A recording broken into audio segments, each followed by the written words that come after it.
Okay, so we're going to talk about cattle here a little bit today at the Ag Center. So this is Black Betty. So Black Betty is basically coming on 2 years old now. So she is a project that a student here has worked on. So they got her as a bucket calf, fed her, took care of her, grew her up, then they showed her as a heifer, and then we were hoping that she was bred and going to have a calf, but unfortunately the preg checked her the other day. She is open or not pregnant, unfortunately. So now the plan is to figure out what to do, but she's kind of a regular fixture here at the Ag Center. So Black Betty, everybody. Black Betty is a breed called Angus. So Angus cattle are completely black. They're polled, which means they don't have any horns. And they're typically not overly big sized cattle, so kind of moderate.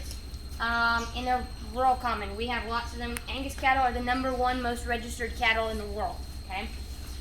So that's kind of Black Betty here. She's our willing participant, like it or not in her case. So first things first, we have her haltered up. When we're leading cattle around, our goal is to have our right hand closest to their face. That way we can maintain control of them. We always stand on the animal's left side so that our right hand is the closest to it. Doesn't matter if you're left-handed, right-handed, or what, okay? Hand close to their face so we have control over them. Obviously, I have my hand here. Thanks, Betty. When I have my hand here, I can control what I'm making her head do, right? If I'm holding on down here, I have very limited control of what I'm doing, and I'm more likely to get tossed or something like that, okay? Left hand further down on the rope. Don't let it drag on the ground, because had I let this drag on the ground through that, that would end up getting on my hands or wherever else. That's cow poop. If you do not recognize that, it's a large cow pie, whatever you want to call it. Anyway, other hand down here. If I were to take and let this drag, it's going to get dirty, could get tangled on my foot, on her foot. Don't want that to happen. In most cases, most cattle, we need to keep it on, even if they're really well trained. Sometimes you'll see people loop it up like this.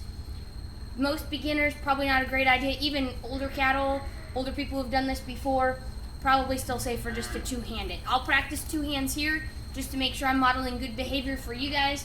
But especially if you're newer with cattle, definitely please use two hands, okay? I don't want to take and wrap this around my hand either, because if I do that and she happens to take off, there's no way, even with my ultra fast reflexes, there is no way I'm fast enough to get this unwrapped before she gets rolling, and I am likely to either get drug on the ground or this rope will get pulled through my hand and I'll get a nasty case of rope burn. Which, if you don't believe me, it sucks. Look at the scars on my fingers. It sucks. Be smart, not dumb, like I was as a small child. Anyway, so we've got her haltered. We're going to tie her up. So when we tie cattle up, there's 2 ways you can do this. If we're going to tie her up and she's been trained, and we're going to have her standing not overly long, we're first off going to make sure we have a sturdy fence to tie to. We got a sturdy fence. Secondly, I'm going to end up then tying her head up in the air. Now, if I was going to leave her tied here for a while, she's trying to get the flies, by the way, which is why she's doing that. So we'll get her some fly spray here after a bit. If I was going to leave her tied here for a while, I would tie her kind of at this level here so she can reach the ground, but she can stand comfortably with her head up in the air. I would have her just long enough with the rope that she can reach her head up and she can reach the ground, but not any longer. Because if I tie her like this, number 1, I'm not going to have much rope to tie. Number 2, she's going to think where she can go where she wants, and she's likely to end up getting tangled, and that would not be good, okay? So if I wanted to tie her here for a long period of time so she could lay down, this is roughly where I would tie her, okay? I also always try to tie to a vertical post, so up and down instead of a horizontal post, because horizontal post she can slide around on. Since we're going to have her tied here for a short time, I'm going to tie her up higher, and I'm going to tie her head fairly close. So basically as close as I can. That way she can't move around and get tangled up in anything. So the knot that I'm going to use is called a quick release knot. We're going to start like we tie our shoe. We're going to pull it through. We're going to keep pulling loops through the loops and pull it tight so our knot is secure. And then at the end, we're just going to take our end and stick it through the loop. When we go to untie, we just pull the end out and pull, and it basically unties itself. The reason why we like quick release knots is because if we get in a situation where we got to untie the animal really fast, it's easy to untie. Okay, so we have Betty tied up here. Now, with cattle, you can see they've got some size to them. Black Betty probably weighs somewhere between 900 and 1,000 pounds. So for a 2-year-old, she's not overly big, okay? She's kind of annoyed with me right now because I'm making her stand. So she's not overly big. Most of you are going to think she's pretty decent size. Cattle, on average, like 2-year-old, kind of grown-up cattle, usually going to end up weighing somewhere between 1,000 to probably 1,500 pounds is kind of more of an average size. 1,300 would be pretty standard average. For Angus, we're looking at probably more like 1,1 to 1,200. Adult bulls, so male cattle used for breeding, a little bigger yet, okay? Different breeds of cattle are going to weigh different amounts. Now, for our cattle here, they have two primary purposes. Betty is what we call beef cattle. So she's basically used predominantly for meat products or kind of some showing or for reproduction purposes. Since Betty is a heifer, more of our heifers are used for reproduction than for meat products. If she was a steer, that's basically her purpose, is to go to be meat products. Besides our beef cattle, we also have dairy cattle. Primary purpose is for creating milk. We don't have any dairy cattle here at the Ag Center. So you'll see she peed. So kind of as we've gone through our animals, we go through kind of the external sex characteristics or external parts. Since she is a female, back here under her tail is her vulva. So that is her female parts, and also where she pees from down there.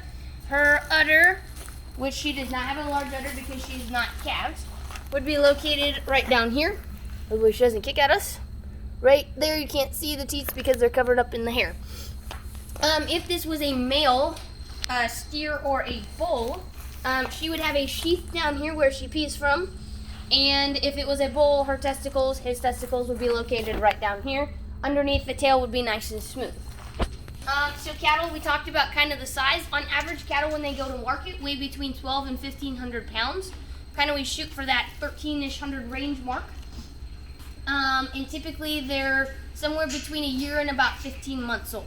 Okay, so it takes them that long to get kind of grown up. Now remember, animal timelines are a lot different than human timelines. So cattle at the age of a year to 15 months, kind of like the human world probably being 30.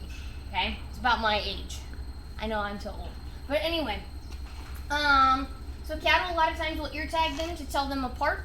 So you'll see Black Betty's tag here is 495. She also has this bangs vaccination tag in her ear, signifying that she's had her bangs vaccine. So that's kind of what that little metal clip is. Sometimes we'll also tattoo cattle, which you can't see from a distance, but you can see up close. Typically we would tattoo them in their ear.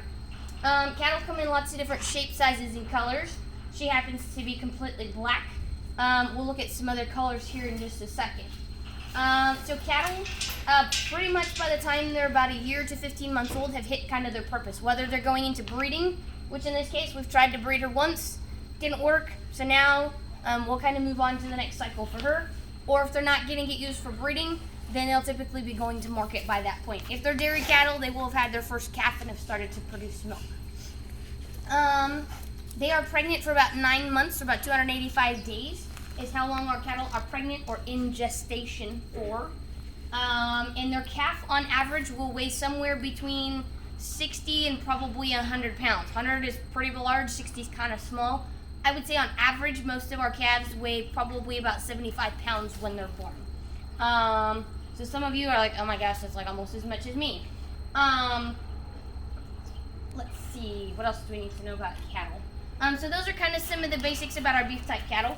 When you are coming up to interact with cattle for the first time, biggest thing is stay calm. You don't need to be completely quiet because they can sense where you are with your voice. But if you're overly loud, they're going to get worked up.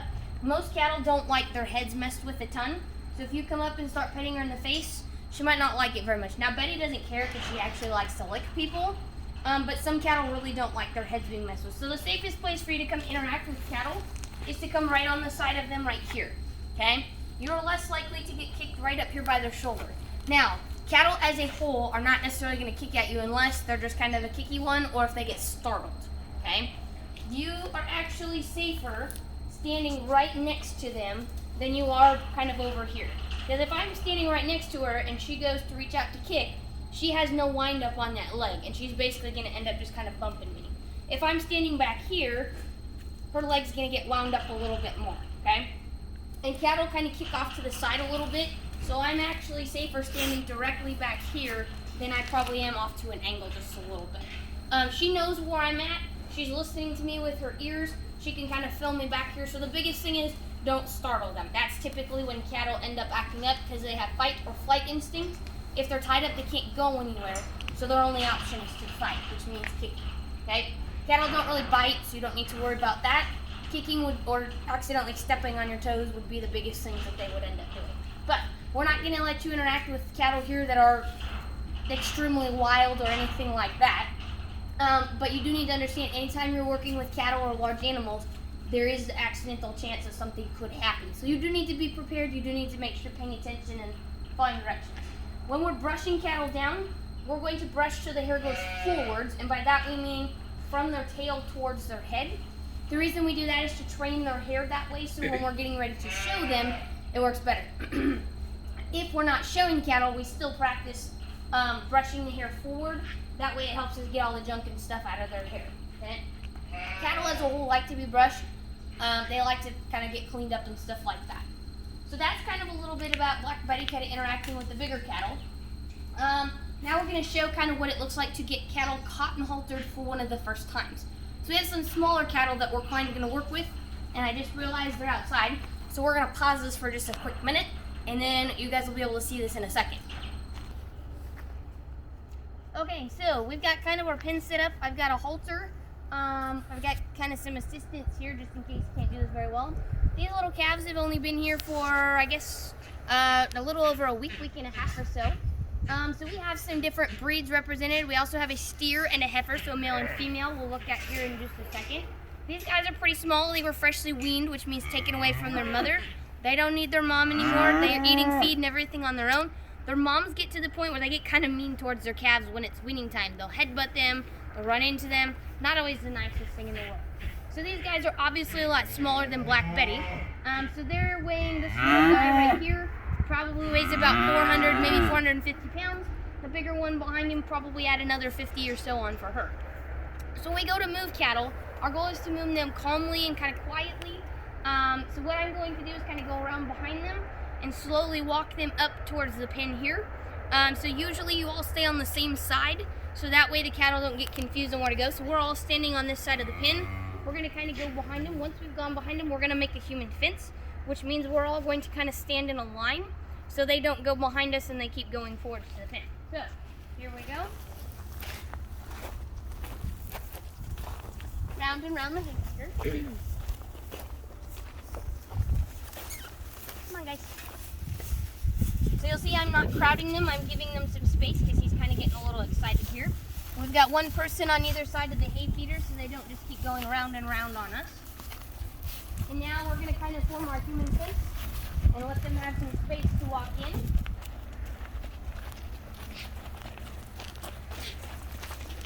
So inside here we've got a gate set up so these guys can walk quietly behind the gate.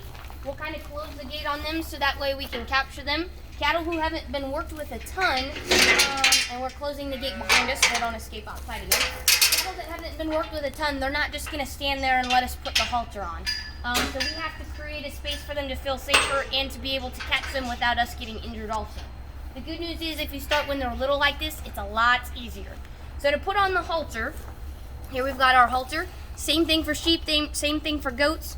A little different for horses, but basically we've got kind of three parts to this thing. We've got two loops and then we've got a middle piece. Now, if this thing starts all squished up and you're like, I don't know how to do this.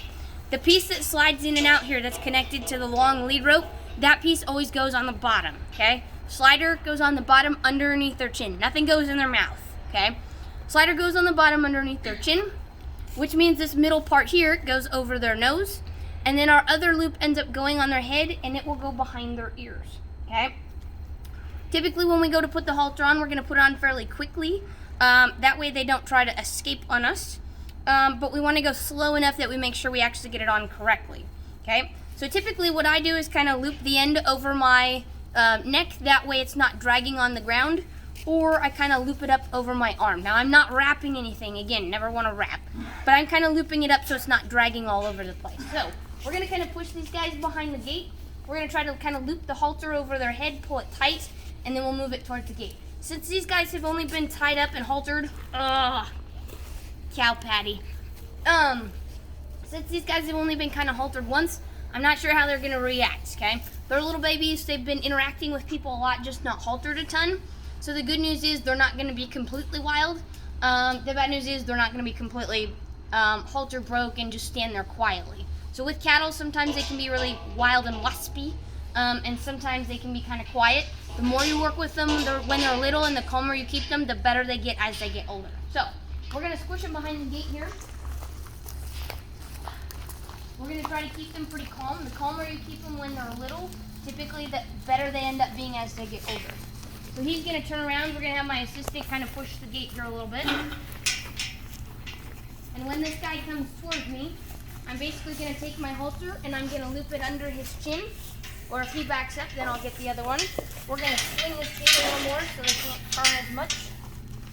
And we can keep squishing them here in the gate. Like so. So we've kind of got them both trapped. So I'm going to stand here so they don't push the gate. But what we're going to do, I'm going to... It's okay, we'll just try one at a time here. So we've got him squished behind the gate. This probably isn't the best spot for me to stand because it's a prime target to get ran into, but it's going to work for now. So I'm going to loop this thing under his nose.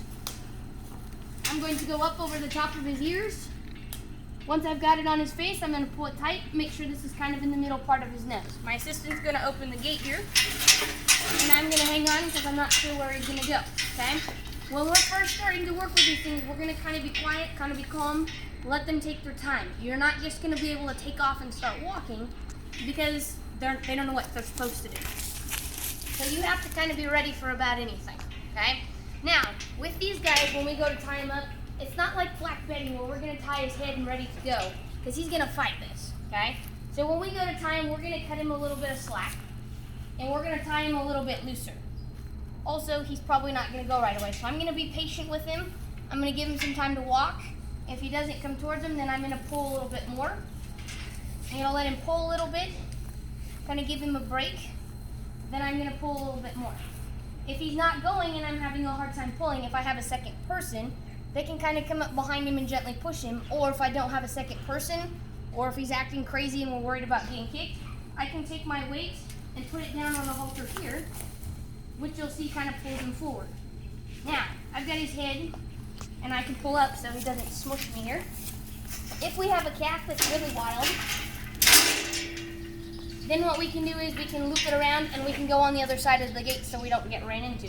Typically, I would have tied this fast and backed out of here so I didn't get hurt. But since he's not overly wild, and since he's kind of a little guy, I'm not quite as worried about it. Now, tying him like this at this moment would not be a good thing because he's going to end up getting tangled in the rope here. So, what I'm going to do is kind of twist him around here, try to push him backwards, and then get his head pulled up a little bit more so he can't twist around himself in the rope. Then I'm going to tie him just like before. I'm going to be careful not to leave my fingers in the rope too long, and we've got him tied. Now, since he's just a little guy and he's kind of scared yet, we're going to slowly just kind of start rubbing on him, kind of start loving on him, getting him used to us. Again, I'm more likely to be safer standing close to him, where if he decides to move, he's going to bump into me, compared to over here where he's going to get more force to run into me. So then I'm just going to rub him down, kind of get him used to me, talk calmly to him, so he kind of knows what's going on. So we looked at our heifer back over here, Black Betty. This guy's a steer. So if we look down here, there's his sheath. We got that long hair kind of hanging from it right there. So there's his sheath underneath, and if we look behind his tail, it's flat. I don't know how much you can see right there. Chanel vulva, since he is a male. You'll also notice this guy's a different color. So he's what we call a Hereford, is the breed. So Hereford cattle are red. So in the animal world, cattle world, we call this red. He's also got some white marks on him. So Hereford cattle are notorious to have white faces. Sometimes they'll have a white mark, which we call a feather, up their neck. Or if it's just a little one, we call it a tick. They will have some white, all right. They'll have some white down their chest, sometimes on their legs, and sometimes on their bellies, okay? So Hereford is another breed. This other gal that we've got back here, a little escape artist we're gonna tie up here in just a second, she is a crossbred. So she is actually part Hereford and part, actually now that I'm saying this, I don't know what the other part is. Part something black. Could be Hereford, or not Hereford, could be Angus, could be Simmental. I'm not really sure. All I know is her mommy is a Hereford. But anyway, so you'll notice she has some white markings kind of up on her face. and the rest of her is kind of a blackish color. But same thing, we're gonna get her tied up just like the other one. So that's kind of an example of our cattle. And as you'll notice, he's not overly happy right now. But that's kind of an example of how we tie up cattle, how we work with them when they're little, and kind of some of the basics here. So these guys here, what they're eating now is basically some cracked up corn, some cottonseed meal, and a bunch of different things kind of all mixed into one concoction. They're gonna eat it to work on growing. Obviously they've got their hay bale that's kind of out back, so they get plenty of roughage in their diet. Cattle are ruminant animals, which means they have 4 compartments in their stomach to help them digest things very, very well. So they can eat stuff we can't. If we go out there and I start taking mouthfuls of hay, I'm like, nom nom, tastes delicious. Probably not really. I'm not gonna digest it really well. It's gonna come out in big lumps. Sorry for any of those of you who did not want to hear that, but it is true, okay? Cattle, they can digest it just fine because the way their stomach works, okay? It's actually one stomach, 4 compartments, not 4 stomachs, just for the record. But anyway, so they've got hay out there that will help them. Down in our water tank, that blue thing that's back, kind of hiding behind that feeder back there, we always make sure that our animals have access to fresh water all the time. So that's an automatic water, so it constantly stays refreshed and refilled. And these guys are going to continue to grow. Our plan, our hope for cattle, is they should be gaining about 1 to 2 pounds per day. At this stage in the game, probably not quite that yet. But their plan is to continue to grow quick. So by this point in time next year, these two should, or this one, I guess, not the steer, this heifer should be ready for breeding, if they choose to breed her. And the steer back here should be ready for market. So these guys should be weighing about 1,200 pounds or perhaps more by this point in time next year. So that kind of gives you a little look at our cattle, kind of how to interact with them, kind of some basic things about them. I'm sure we'll have more information about them coming soon, but this kind of cattle 101, he's kind of standing there chill. So we're gonna love on him and brush him for a little bit, and we'll see you next time.